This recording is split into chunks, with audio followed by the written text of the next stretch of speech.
బేసిక్‌గా మీరెక్కడి నుంచి? మీ పేరెంట్స్, మీ సిబ్లింగ్స్ ఒక్కసారి మా కోసం.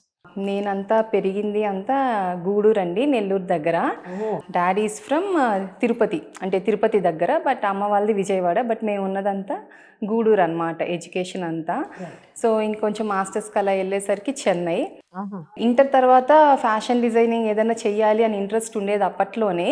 కాకపోతే వే బ్యాక్ కదండీ! అప్పట్లో అదేదో ఏదో మూవీస్‌లోకో మోడలింగ్ చేస్తాను అన్న టైప్‌లో అపోజ్ చేశారు వద్దు అని.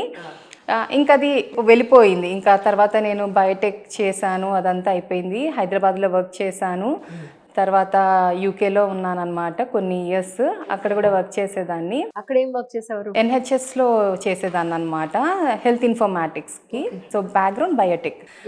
ఎప్పుడు ఇంట్రెస్ట్ ఉండేది కానీ ఇంక అటువైపు ఇంక అది పూర్తిగా పోయింది మైండ్‌లోంచి. ఏదో ఇంకా హ్యాండ్లూమ్స్ మీద చెయ్యాలి అని. But I always love to dress up in handlooms. ఎవరన్నా చక్కటి చీర కట్టుకున్నా, చక్కగా రెడీ అయినా నాకు చూసి ఆనందపడడం ఇష్టం. వీళ్ళకి ఎంత బాగుందో ఈ చీర, చాలా చక్కగా సెలెక్ట్ చేసుకున్నారు. ఆ టేస్ట్, ఇంట్రెస్ట్ అనేది ఉంది. కాకపోతే స్టార్ట్ చేయాలి అనే సిచ్యువేషన్ రాలేదు. ఒక టైంలో చెయ్యాలి అనుకున్నాను అక్కడ ఉన్నప్పుడే, యూకేలో ఉన్నప్పుడే. బట్ నాకు సిచ్యువేషన్స్ అవి అనుకూలించలేదన్నమాట.